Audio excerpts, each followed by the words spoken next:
Welcome to Real Estate Real World, where we talk to the movers, shakers, and leaders that are getting it done right now in the real estate industry and beyond.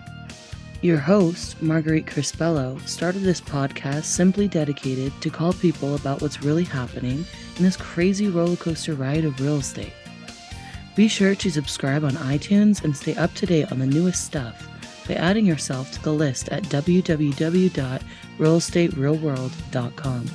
Now your host, Marguerite Crespillo. Hello, everybody. It's Marguerite Crespillo with Real Estate Real World, and I'm really excited. I know I say that a lot, but I'm really excited about this podcast today because I have to tell you a funny little story. I met John David Mann by accident a little bit. I haven't met you live and in person, but I've met him. And I met him originally because of the book, The Go-Giver, which is one of his bazillion books he's co-written with Bob Burg. And when we did the podcast with Bob Burg, I was so excited and I reached out on social media to John David Mann as well. We engaged and interacted a little bit. And then I got to interview him. You guys can go back through past episodes when he co-wrote the book, The Recipe, with Chef Carol, which I learned something new, and I never knew that there was a cooking Olympics, and Chef Carol was in that, and so I learned a lot of new stuff, but I'm so honored to have you here today. Welcome, John. It's my absolute pleasure to be back. Yeah, I'm thrilled. I'm excited because you're back, because you've got another new book, which is fantastic, that you co-wrote with David Bach, who I've known, well, I don't know him personally, but I've followed him for many years. In a lot of the books he wrote, I remember 20 years ago, one of his early books he wrote. And so I was excited when we got to connect again, and you're like, I got a new book. I'm like, well, I got to get you on the show for sure.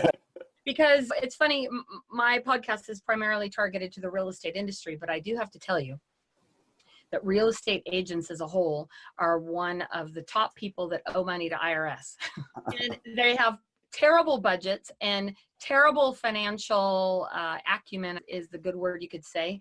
And I see many agents really struggle. The hard part is we're in a commission-based world. You have a good month where you make a bunch of money, then you have months where you don't make any money, so you're living on debt and all this kind of stuff. But before we dig into that, let me read your bio really quick. I just have some quick information on it. Let me get to it. Not that you even need a bio or introduction, but let's read it real quick. So John David Mann rose to international prominence with his award-winning parable, The Go-Giver, co-authored with Bob Burg, which has sold nearly 1 million copies, wow, in two dozen languages now, and has been hailed as one of the most important parables about business and life of our time. True story. By Adam Grant, Give and Take, and praised by the likes of Arianna Huffington, Seth Godin, and Glenn Beck. The Latte Factor is your 30th book? You said bazillion, and that's pretty close, yeah. Yeah, wow, 30 is a lot. I'll tell you another funny story is that years ago I met Malcolm Gladwell, and I met him at a conference, and he was doing a book signing. And I embarrassed myself because I was standing in line, and he was signing his books. And I said, so Malcolm, I said, have you only written 2 books? He goes, by most standards, that's quite an accomplishment. And I'm like, I was really embarrassed. I said, absolutely it is. But my intent in asking was because I want to know what other books he had. But I embarrassed myself. So anyway, 30 books truly is amazing, far beyond 2. And I know Malcolm's written a lot more books than that now, so, and does some other stuff, but it's quite an accomplishment. And this book is awesome. I have not finished the end yet, so you promised not to give away the ending. This is perfect, actually. I love that you haven't read the ending, because you know what? Everybody else listening, they haven't read the ending either. Hey. Yes. And so let's chat about it. So I was actually going through some different questions that we wrote down to talk about. And one of the questions was, the book's dedication suggests that Paulo Coelho, who wrote the beloved fable, The Alchemist, played a role in the book's genesis. Yeah. And I've read, that's one of my all-time favorite books as well. I mean, The Alchemist is, everyone should read that book. Like, it's a book like The Go-Giver. Isn't that on more people's my favorite books list than like any other book? Everybody says, I love that book. It's on my favorite books list. Yeah, everybody. It's Beloved. definitely in my top 10 books of absolute books you should read. Yeah, for Yeah. sure. So tell me a little bit about that. Yeah, the story. I have not met him myself, but David certainly has. And here's what happens. When The Go-Giver came out, this is like over 10 years ago, one of my first books with Bob Burr, guys. When The Go-Giver came out, I was unknown. It was the beginning of my writing career. David Bach was already a rock star, as you pointed out, right? His book, The Automatic Millionaire, had launched live on the Oprah show, I think on January 1. I remember. Remember that show with a stack of money on her table and everything? And it went to #1 New York Times list. It was in the New York Times bestseller list for, I think, 38 weeks or something like that straight. It was just enormous. And then his book, Smart Women Finish Rich, which actually came earlier, was a huge thing. And he had written, by the time he and I met, he had written many other books. He was a phenomenal rock star, international best-selling author, one of the leading gurus on personal finance. I did an interview with him for a magazine I was writing for before I'd written any books. And I really liked him. I liked his philosophy. I expected it to be like dry monies, dollar cents, interest rates and 401ks, and here's what you should do, and strategy and budgets. Exactly. My least favorite word. And it was nothing like that. In that interview, he said at one point near the end, he said, John, here's my belief. I believe that every one of us was put on this earth to do something special, something unique that only we can do. And the tragedy is most of us aren't doing it because we're too busy chasing money at the end of every month. And leasing and loaning our lives, my mission in life is to help millions of people own their lives so they can do what they were put here to do. I was like, I like this guy. Although I didn't get to know him yet. We just did the interview, and then I approached him along with everybody else that I knew to give endorsements for The Go-Giver when it came out.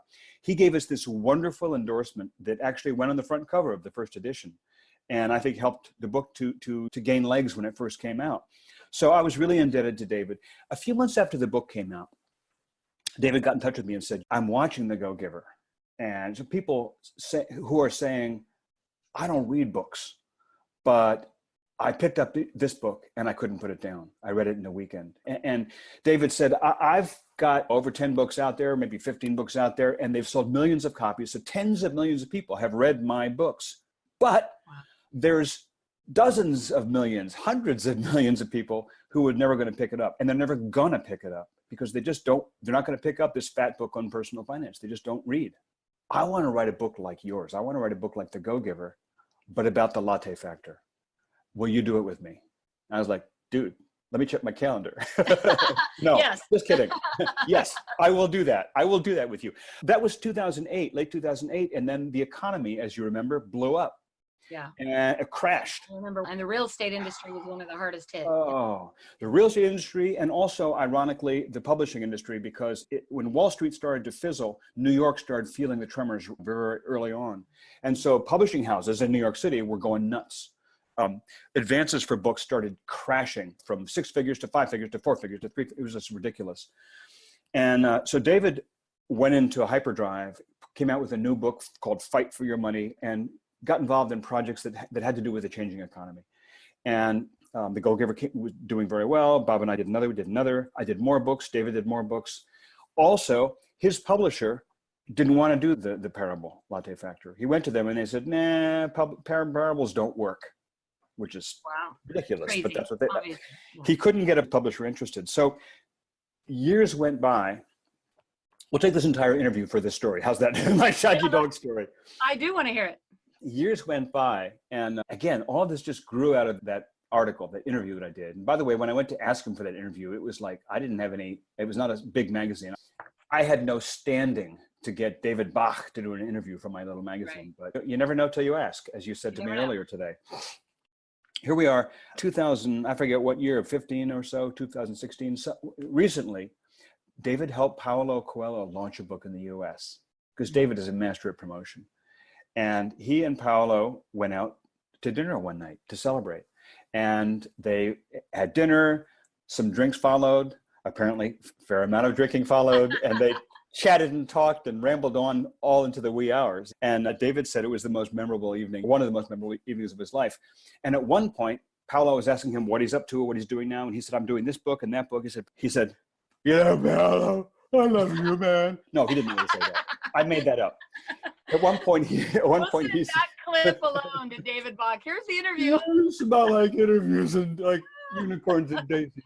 No, he said, I've got this book I've always wanted to write, a book like your books, a story, but my publisher isn't interested and I haven't gotten it done. And Paolo looked at him and said, David, you must write this book. And to me, it's so illustrative. It's interesting. You can hear a truth that you've heard a dozen times before from other people. But when you hear it from someone that you look up to, or someone that matters to you, or someone that for whatever reason is in a particular place, position, and time where suddenly it clicks for you. And we're going to come back to that theme later when we talk about the book. That's what happened for David. He went, wow, he's right. I got to write this. I should look up John Mann. And he looked me up. He sent me an email like out of the blue after years of not being in communication. We'd been in communication about other things, but he sent me an email and said, you still want to do that book? I still did. We finally did. After a decade, long gestation, we finally got it done. And it's coming out on May 7th. I know. I'm so excited. And I think it's funny is that so he knew and you knew the title of the book almost from out of the gate. Like The Go-Giver. Yeah, like a lot of times you write a book and you're trying to think what you're going to name it. But like my book, we've talked about it. It's going to be out soon. I am so in love with your book and I haven't even read it. Just the concept of it. I'm serious. I can't wait. I'm thrilled. It's called, just so you guys look out for it, it's called 100 Things I Love About You. It'll be coming out soon. But so, okay, so let's talk about the book because we haven't even gotten to the book yet. And the book is called The Latte Factor. And the story revolves really around 3 secrets to freedom. So tell me a little bit about that. Tell us about the book. So first off, this is a book. The hero of the book is a young woman named Zoe, who's I think 28 years old when the story opens. And she lives in New York City and she's got a decent job. It pays okay. It doesn't pay as much as you'd think. And she lives in New York, which is expensive. Brooklyn, still expensive. And she's in this classic bind. She's living paycheck to paycheck. She's struggling. Her credit card bills are through the roof. She's got student loan debt to pay off, which is one of the great evils of our time. And she never quite has enough money for anything. And she's working really hard, bringing work home with her on the weekends. Loves her job, loves her boss, but it's a struggle. And she's being tempted by this other job uptown, which pays a lot more, but she's not sure she's going to love it. And so she's in this dilemma. She's on this hamster wheel, rat race. And as the story opens up, she's walking through the Oculus, this amazing place in downtown Manhattan that was built up over the ashes of 9/11. And it's this gigantic subway exchange with a beautiful white marble building like a cathedral. She's walking through this place and she sees a billboard on the wall, a moving billboard on this LCD wall. And it shows a picture of a boat that's been shipwrecked in the middle of a desert. And what the heck is that? At the beginning of Close Encounters of the Third Kind, right? Oh. I'm dating myself. And there's a caption underneath that says, if you don't know where you're going, you might not like where you end up. And this thing is nagging at her and nagging at her. And so that's where her journey starts. She doesn't know what's wrong, but there's something missing in her life. And what's missing is the life part. She doesn't have a bad life. She doesn't have a bad existence, day to day, week to week. Like it's okay. But is this what she's supposed to be doing? Is there something missing? And she is exactly that person that David described. She was put on this earth to do something and she's not doing it. Doesn't even know what it is because she's been too busy running this hamster wheel. So that's how the story opens. It's a story of Zoe and this mentor that she meets, an elderly gentleman named Henry. The purpose of this book will show you how to stop living paycheck to paycheck and finance your dreams. Not your 50 years from now dreams, not your retirement, which is a BS word that means what? Exactly, yeah. Word. I don't know. 40 years from now in the future, whatever. But now, this year, this month, now, start actually financing the dreams that you want to be living really. Like your podcast, it's got the word estate, but it's got the word real in it, right? It's real estate and real estate, real what? Real world. Real world. Right. There it is behind you. World, yeah, but the key word is real, right? And that's what Zoe wants. She wants a real life. So as you mentioned, the book revolves around the 3 timeless secrets of financial freedom. 3 timeless secrets of financial freedom. And those are the linchpins of the book. But it's really about more than, It is about how to manage your finance. It is about some simple changes in behavior, which if implemented can transform your life. But it's also about more than financial behavior. It's also about finding what's important in your life and designing the life you want. It's funny that we're talking about this a little bit because my husband, Joe, who we've been together for 33 years. Who, if I'm not wrong, you love 100 ways. I love him 100 ways, right? Not every day do I love him 100 ways, just so you know. Probably have more than one day. That's what the book's going to explain. But the reality is that he is now 66 years old. And I say that because when he was in his early 20s, he went to college to get a communications degree. And he wanted to do radio and TV and stuff like that. And he wanted to do comedy. He loves comedy. Life happened, right? He gets married, has kids, right. Life happens, life gets busy, and all these things happen, and your dreams get pushed back because you have to finance your life, so to speak, right? Yes. And they get pushed back. And 3 years ago, we had some changes in our business, and he was able to semi-retire, so to speak. And I said, so for about 6 months, he hung out around the house, and he says, look, I don't like to do housework or yard work or any of that kind of stuff, so I'm going to go find a job. And I said, instead of finding a job, what would you love to do? What did you always want to do? And he goes, I always loved stand-up comedy. For the last 3 years, he's been going out having a blast. Are you serious? Doing stand-up comedy, right? Oh. And he's having more fun than he's ever had and having a total blast. And it just reminds you that maybe what would life have been like had he followed that path 30 plus years ago? It is what it is. And my point in bringing that up was not to go into this wishful thinking of where you were. The point is you can start anytime. And I think that's a key point in this book as well. There's nothing that says you can only do this if you're 20 years old or 25 years old. Can you talk a little bit about that? Yeah, absolutely. Because David and I targeted the book. The hero is 28 years old, right? So in one sense, we targeted it at millennials, Gen Z, so forth, young people in the teens, 20s, 30s. But on the other side of the coin, I'm a baby boomer. It's very much aimed also at people in their 60s and 70s, and 40s and 50s count too. Because for a lot of people, they're saying, "Isn't it too late for me? It's too late for me to get a leg up financially because I can't save for 40 years. It's too late for me to pursue opportunities. I can't invest in the stock market and see what happens 4 decades from now because I'm already 60." Yeah, exactly. Or it's too late for me to pursue what I love to do because it's just too late. It's not too late. It's never too late. And your husband is just such a fantastic proof of that. I love it. That's a great story. Yes, you could say, what would happen if he'd done this 30 years ago? But you could also say, what would his life be like if he weren't doing this right now? Thank God he is. I'm in my 3rd marriage right now. And my first 2 marriages both blew up and ended in divorce. And neither one was an extremely happy divorce. If there are such things, there probably are. A lot of suffering, a lot of pain, a lot of grief, a lot of regret at the time. And now I'm in this marriage that is, I would say it was made in heaven, if that weren't a cliche. We've been married for 10 years. We were together 10 years before that. Every day is just like paradise. We just love the time together so much. We're each other's best friend, and it's just deliriously, delightfully delicious. But it's tempting for us to say, we actually met once when we were in our 20s, just happened to meet at a party, didn't even know each other's names, just saw each other like in a Tony and Maria West Side Story moment across the room, and never met and never talked, and it never happened. And it would be really easy to say, oh man, if we'd only met. But the truth of it is, that was then. We did what we needed to do. I honestly don't know if we'd be having the life that we have together now if I hadn't learned, from my side, the lessons I learned in those 2 failed marriages. Were they failed? They were in one sense, but we're where we are. And financially, you can be 60, you can be 66 and be in debt without a penny in savings, flat. And this book is just as relevant for you as if you were starting out at the age of 23. It's really about the behaviors that you engage in every day and what they're fueling, what they're feeding, where they're going. So let me ask you this. Can you tell us what the 3 secrets to financial freedom are, or do we need to read those in the book?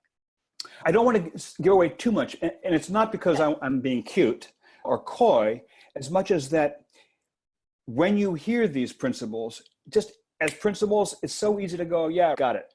It's like when Zoe first encounters, and it doesn't really sink in.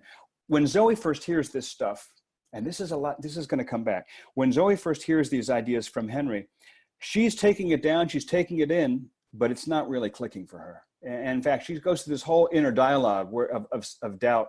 I don't know, she's got this upstairs neighbor who thinks the whole thing is ridiculous. And she's not sure herself.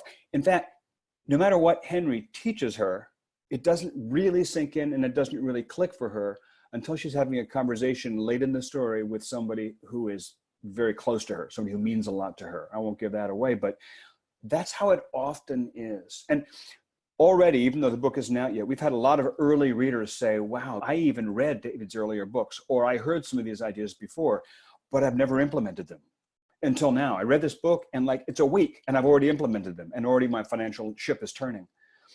That's why David wanted to do a story like this. That's why, a parable, if it's done, that's why a parable works. It makes these ideas real. It puts human flesh and bones and emotion on them. But we can talk a little bit about the principles in the book. Yeah, before we get to that, the one thing you pointed out the parables, and I think sometimes you brought this up at the very beginning too, is that some people might have thought if they saw some of the other books, oh, I can't get through all that boring, mumbo jumbo and nobody really wants to deal with money anyway, frankly. It's not your favorite subject unless you have a lot of it, right? And usually when you're in a situation where you don't have a lot of it, it's the last thing you want to talk about.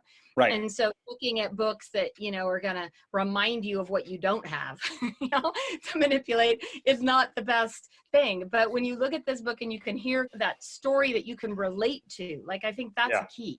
And let me start out by saying there's a chapter in the book whose title is Don't Budget. And I like that. I'm first. And when they get to the budget conversation, Henry goes, Henry's friend, he's talking with, says, budgets. First thing you want to do with your budget is throw it in the trash. Piece of garbage, piece of crap, forget about it. And Henry's, budgets, it sounds good in theory, but they don't work. They work for corporations. It's good for a government or a corporation to have a budget. But for human beings, individuals, budgets, generally speaking, for most people, let's say 94% of people, don't work.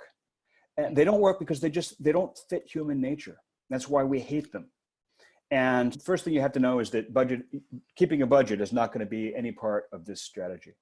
Almost the minute somebody says the word budget, I want to go shopping. That's right, exactly. Right. Hey, let's go to the mall. Budget is a little bit like diet, but worse, because there's no food in it. I agree. Here's a couple of things about the practical principles in the book. In terms of things that you can practically do. One of the first things, this isn't principle number one. I'm not going to take the 3 principles in order. I'll let that come with reading the book. But the first thing I suggest, if you haven't even read the book yet, is to sit down and take a look at your life and ask yourself, what is it that I'm not doing right now? What is it that it's not in my life, which, if it were put in my life, I would be experiencing unbridled joy. At one point, Henry asks Zoe, think back to the last time you experienced flat out unbridled joy in your life, whether it was a week, a day, a moment. What was that? And I would say to the reader the same thing. When have you experienced flat out unbridled joy? Everybody has at some point. What gave that to you? What was the experience? What is it? Now, you told the Joe story, which is fantastic. You're Joe. What gives him joy is doing comedy. Fabulous. I mean, he would have no problem with that exercise because he already figured it out. That's the first question. And it's saying, if you say, what is your dream? People tend to get like fantasy, unrealistic. I wish I had a castle in the sky. Forget the word dream. What is it that if it were in your life tomorrow, it would give you flat out unbridled joy? Then we need to figure out how to put more of that in your life. And I'll just say, go ahead. Sorry. No, I was just going to say that there's a guy named Frank Kern, and I remember years and years ago, Frank talked about what is your perfect average day, right? Like people always talk about, okay, if I hit the lotto, right? If you hit the lotto for the first month or 2, you'll go nuts, right? You'll buy all the cars and all the furniture and you'll lay on the beach. And then that is going to get old. And people are like, I'd like to experience that. But the reality is, what would your perfect average day be like? What would you do? Where would you go? Who would you talk to? Who would you hang out with? Yes. What things would excite your life on just a normal day, not like some amazing day? And that's the secret of making all this work, is the normal day, the everyday day, because that's where the answers are. The answers are not in some breakthrough quantum leap. majestic wave of the magic wand. The answers are found in the things that you do every day, the little things. For example, you said about you play the lotto. Statistically, if you play the lotto and you win big, in a few years, you're going to be broke. In fact, chances are, isn't it crazy? But it isn't just lotto. It's how many people have you heard of who suddenly made a fortune as a movie star or a rock star or a sports star or through some other circumstance, or hit the lottery or got an inheritance. And then after 5 years, they were worse off than they were before. So why is that? So one of the myths, there are 3 myths of finance in the book. And the first myth is that making more income will make you richer. That makes sense, right? If you make more income, you're going to be richer, right? And it doesn't work out that way. What actually happens is, what happens is when we make more money, we spend more. We spend more money. Yeah, just our whole everyday way of behaving just raises in decimal places, but it doesn't fundamentally change its geometry. You're still doing the same things. So pump in more money, you pump in more expense, and all of a sudden you owe more and you're worse off than you were to start with. Winning the lottery for most people would be the most disastrous thing they could do financially because it would put them in true poverty.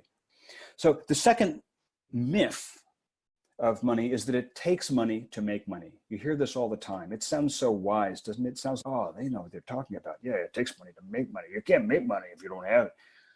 BS.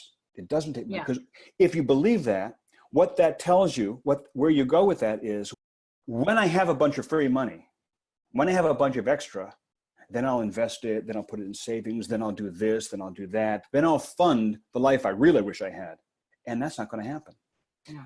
The truth is, it doesn't take extra money to make money. What it takes is changing these simple daily behaviors. And that's what the Latte Factor is all about. Let's talk about what the Latte Factor is. Yeah. Zoe is standing in the shop looking at this photograph that she's lusting after. There's this photograph that's just gorgeous morning dockside scene in Mykonos, Greece, the island of Mykonos. This scene, by the way, is a scene that I saw when I was 13, when I went to visit Mykonos. Oh. A little splash of my memory banks in the story. It's like this magical place, and the scene is alive with color and motion, and she can smell it and she can hear it. And oh God, she wants that photograph so much to put in her little house. And Henry is looking at it with her, and he says, it is available. It's for sale. And she's, yeah, well, obviously I can't afford that. The price tag says $1,200. She can't remember the last time she had $1,200. She can't remember the last time she had $300 that she could just afford to drop without cutting off her foot. Photograph, right? Yeah, on a photograph. So forget it. And Henry nods at her coffee that's sitting in her hand or in a paper cup and says, if you can afford that latte, you can afford that painting or that photograph. And she's like, what are you talking about? And so he just points out the coffee you're drinking. If you made that coffee at home rather than buying it here at the coffee shop where it costs $3.50, $4, if you redirected that $3 or $4 into an account every day, let's just say theoretically, into Zoe's photograph account, in the course of a year, $4, it would add up to the cost of the painting. And she realizes, holy cow, it's a year. He's saying this coffee could buy that photograph in a year. And the point is not, well, you can't buy coffee at Starbucks. The point isn't, you can't buy luxuries. The point isn't, you can't spend money on yourself. And the point, ye gods, is not budget. The point is simply that with a little awareness, if we notice where we're actually spending money, not to budget, but just to tabulate, look at where the dollars are going. Not the big expenses, not the mortgage, the car, the transportation, the things that are big or that are essential, but the little things that we don't even think about.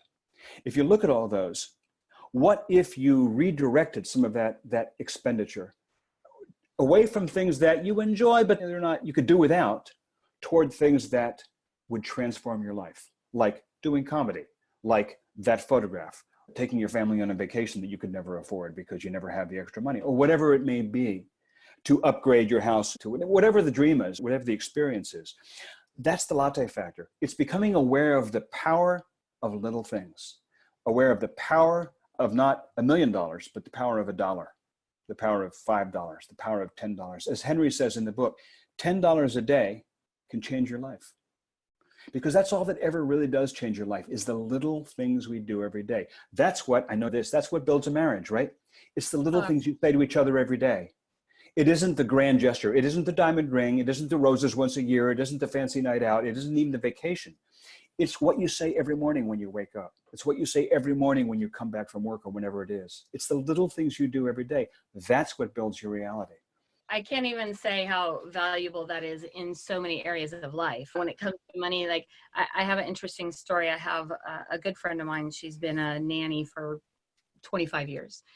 And she doesn't make a ton of money. I don't even know what she makes, but I know she doesn't make very much money at what she does. Yeah. And I could not believe it when she told me a couple of weeks ago that they paid off their house in 17 years. Yeah. I'm not even close to paying off my house, and I make way more money than she Right. makes. So it was a focus for her, and it was important to them to pay off their house. She paid off her house in 17 Isn't that fantastic? She makes barely above minimum wage. I would say she does not make a whole lot of money, but it was the little things, like you said, it was the little, and I said, what did you actually do? She goes, all I did was I paid a couple $100 extra a month on their mortgage. Or I think she said she paid $127 extra is actually what it came out to on her mortgage. She paid her mortgage off early.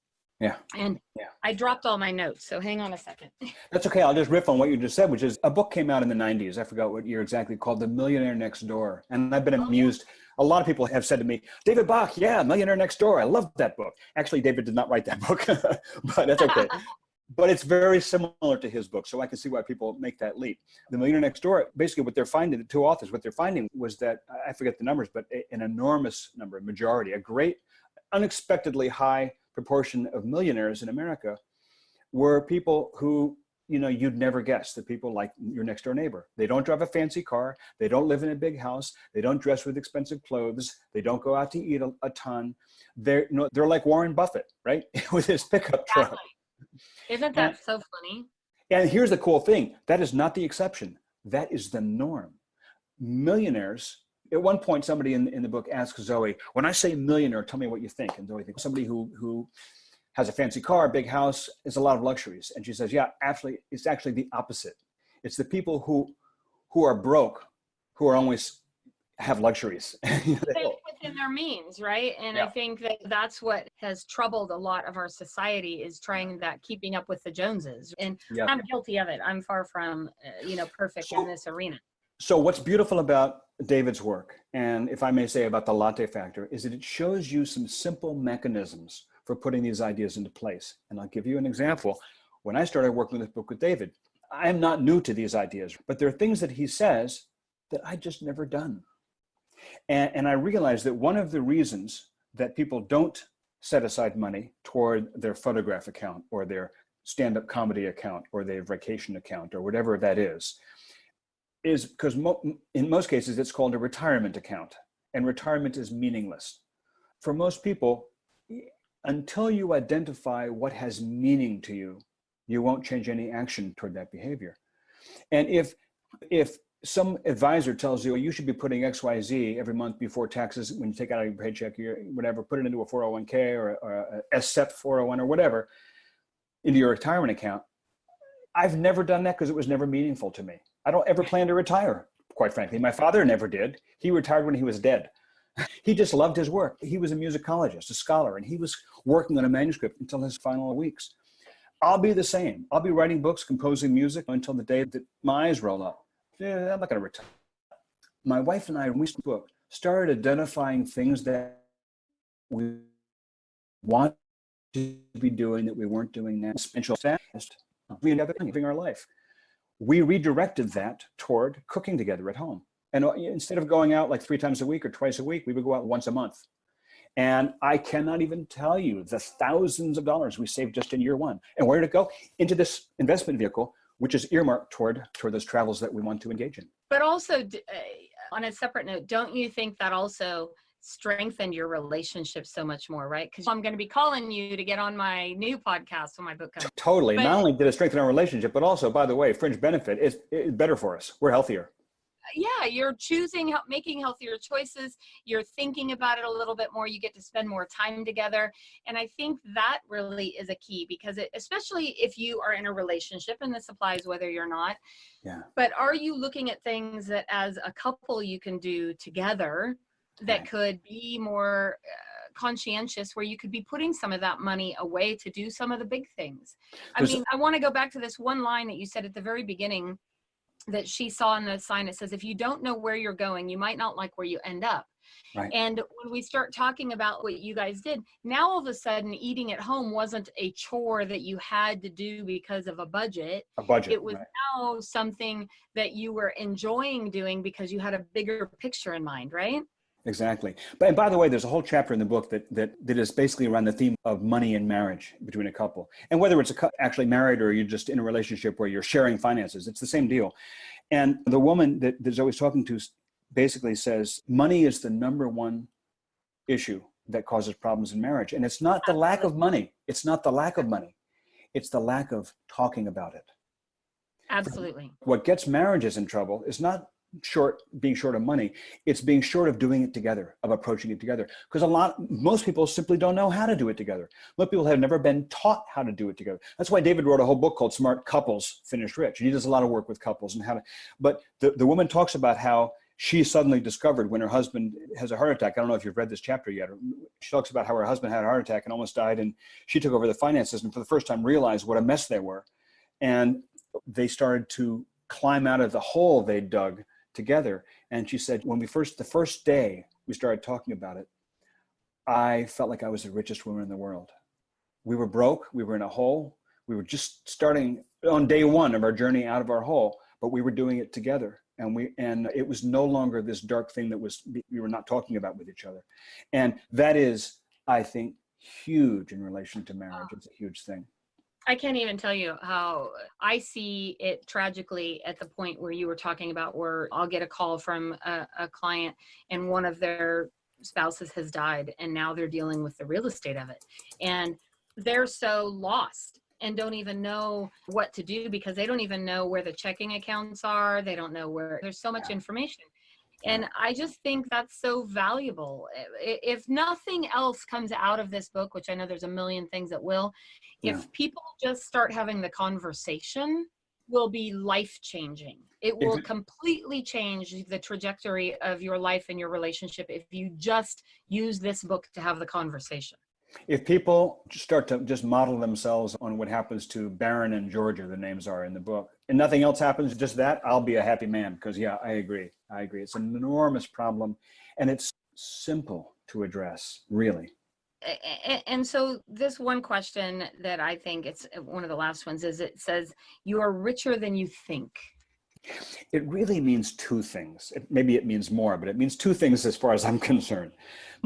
And the first is, there's more, it's what we were talking about, going back to the beginning. There's more opportunity for flat out unbridled joy. There's more opportunity for the deliriously happy life. There's more opportunity for adventure, excitement, fulfillment, satisfaction, etc., available to you at arm's length than you might think. That your ideal life, as you were saying earlier, your ideal life isn't necessarily this completely unreachable, far away, pie in the sky thing. That there is actually the answers. You know, the things that will make you really happy. They're right there. They are at a finger's, at arm's reach, whatever I'm trying to say. Arm's length. Thank you. The other meaning, so your life is richer than you think. And it's just around the corner if you know how to go around that corner. The other thing it means is that financially, you're richer than you think. That is to say, like your nanny, you don't have to increase your income. You don't have to have some investment pay off big time. You don't have to stumble across some inheritance or lottery ticket. You don't have to have sudden new wealth or greater income in order to get ahead financially. You actually already have the financial means to get ahead financially. It's just that it's like you're filling a bathtub with water, and meanwhile, the drain is open. So as the water goes in, the water is draining out. We're letting too much water, financial water, drain out towards things that are fun or nice or pleasant, but aren't essential, aren't meaningful, aren't as powerful as they should be. And that we just spend money on because it's our habit, because we've just never really noticed it. That's such a great analogy, because so here's an interesting thing, and I imagine maybe they teach this somewhere, or I heard it somewhere. So I recently had a situation where both of my credit cards, my business card and my personal card, were turned in for fraud use, right? The bank Right. caught some fraud on them. So Mm-hmm. of course they have to cancel the cards and send me the new card. Right. So fast forward, and what happens is I start getting these emails and messages for all these little things that were randomly being charged to my card because my card's getting declined, right? Right. Because Right. I know.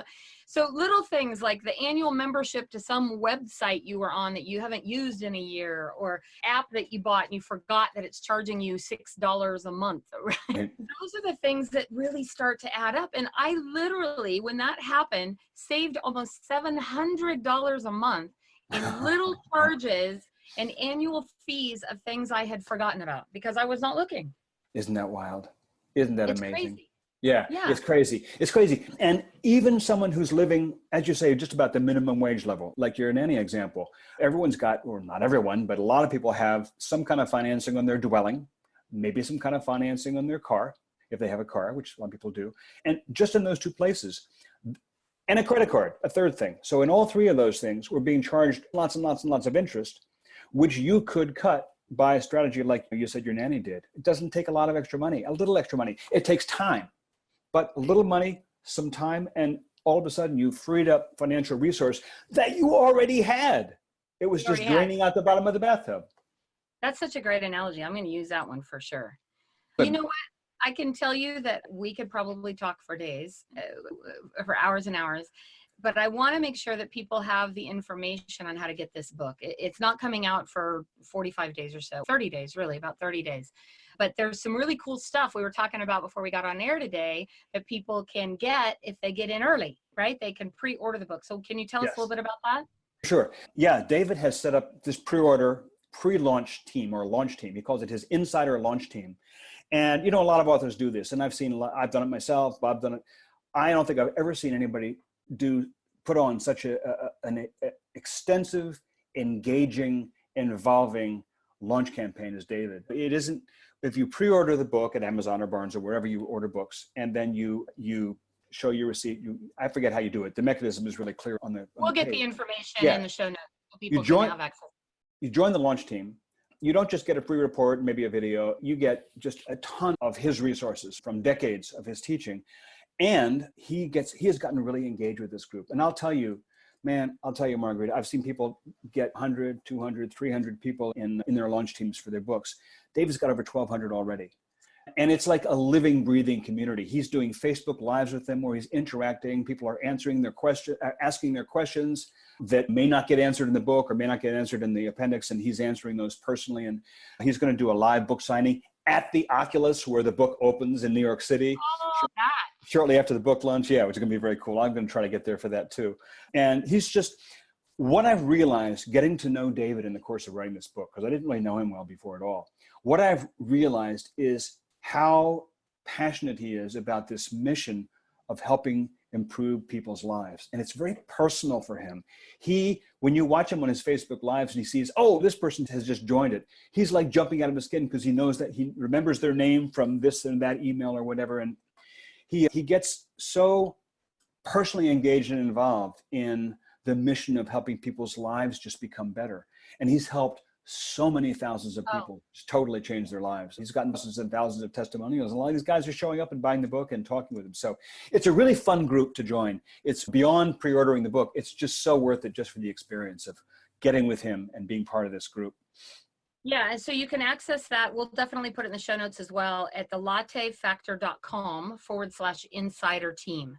Yep. And so you can go there, you can purchase the book, you can get all kinds of bonuses that they're offering and a number of other things. And I'll tell you what, I know for a fact it's going to be number one. No, that will not be a surprise at all. Oh, yeah. It's going to be number one really quickly. From your lips to Jeff Bezos' ears. Absolutely. Is there anything else you'd like to talk to us about before we wrap up today? Because this has been a fantastic interview.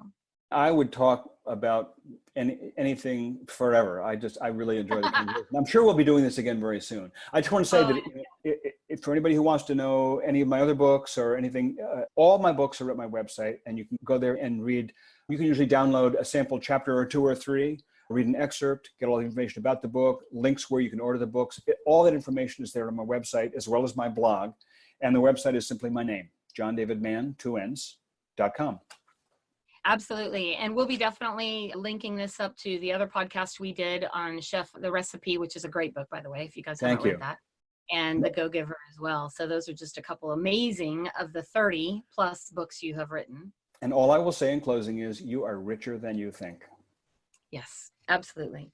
Thank you so much for joining us today, John, on The Real Estate Real World. It's always a joy to talk to you. And I can't wait to talk to you guys again soon. Have an amazing day. Thank you for joining us today on Real Estate Real World, where we talk with masters and leaders in real estate and beyond on how we can raise the bar in our industry. Please subscribe over on iTunes.